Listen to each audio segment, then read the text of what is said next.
আসসালামু আলাইকুম শেখ। ওয়ালাইকুম আসসালাম ওয়া রাহমাতুল্লাহি ওয়া বারাকাতুহু। জি, শেখ আমি পশ্চিমবঙ্গ কলকাতা থেকে বলছি। বলেন। শেখ ওই জিকের ব্যাপারে বলছি যে ধরুন 24 ঘন্টার মধ্যে মানে যখনই সময় পাই, ধরুন গাড়ি চালাচ্ছি বা কাজ করছি বা নানান রকম এতে যে সব সময় জিকির করব।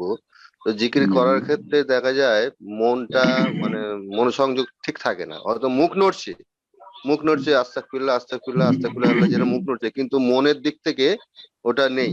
অথচ মুখ নড়ছে, মনের সংযোগ থাকে না কাজকর্ম বা গাড়ি চালানো বা যে কোনো ক্ষেত্রে। জি, এই ক্ষেত্রে কি জিকির করা কি মানে জিকিরটা ঠিক হবে কি সেটাই। জি, জিকিরের কিছু স্তর আছে। একই স্তরে সমস্ত জিকিরকারী বা আল্লাহ স্মরণকারী নয়। সবচাইতে উত্তম জিকির হচ্ছে যে যে জিকির হবে, আল্লাহর স্মরণ হবে অন্তর থেকে, সত্যিকার অর্থে অন্তর লাগিয়ে, আর জবান দিয়ে উচ্চারিত হচ্ছে।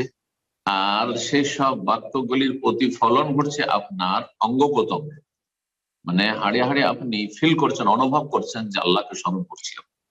এটা সবচেয়ে উত্তম জিকির।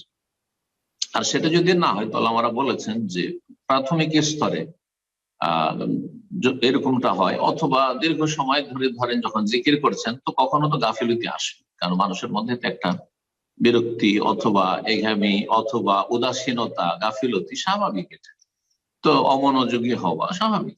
কোরআন তেলাওয়াত সবচেয়ে উত্তম জিকির, লা ইলাহা ইল্লাল্লাহ উত্তম জিকির। কোরআন তেলাওয়াত করলে সবসময় যে একই রকম মনের অবস্থা থাকবে তা আমাদেরও থাকে না, আপনাদের থাকবে না, কারো থাকবে না। জি, আপ ডাউন হতেই থাকবে। সুতরাং যথাসাধ্য চেষ্টা করে ফাত্তাকুল্লাহ মাস্তাতাতুম, যথাসাধ্য আল্লাহকে ভয় করবেন, আল্লাহ কোরআনে কারিমে বলেছেন। সুতরাং জিকির আজকাল ক্ষেত্রে যথাসাধ্য মনোযোগ হয়ে জিকির আজকাল করতে পারবেন।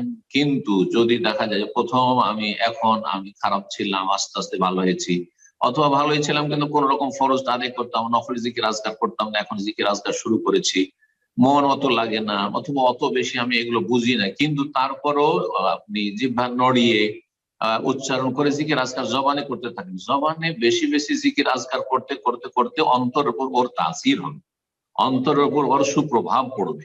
আর আস্তে আস্তে তখন আপনার অন্তরের অবস্থা ভালো হবে। আল্লাহ বিযিকরিল্লাহি তাতমাইন্নুল কুলুব, আল্লাহর জিকিরে অন্তরে প্রশান্তি নেমে আসে, অন্তর প্রশান্তি লাভ করে। তো যে যত বেশি মনোযোগে জিকির আজকার করতে পারবে তার অন্তরে তত বেশি শান্তি অনুভব করবে এবং শান্তি লাভ করবে। আল্লাহ তৌফিক দান করুন। এক কথায় যদি অমনোযোগী হন তবুও যথাসাধ্য বা জবানে হইলেও জিকির আজকার চালিয়ে যাবেন, এটা আমার আপনার জন্য উপকারী, যেমন ওলামারা বলেছেন।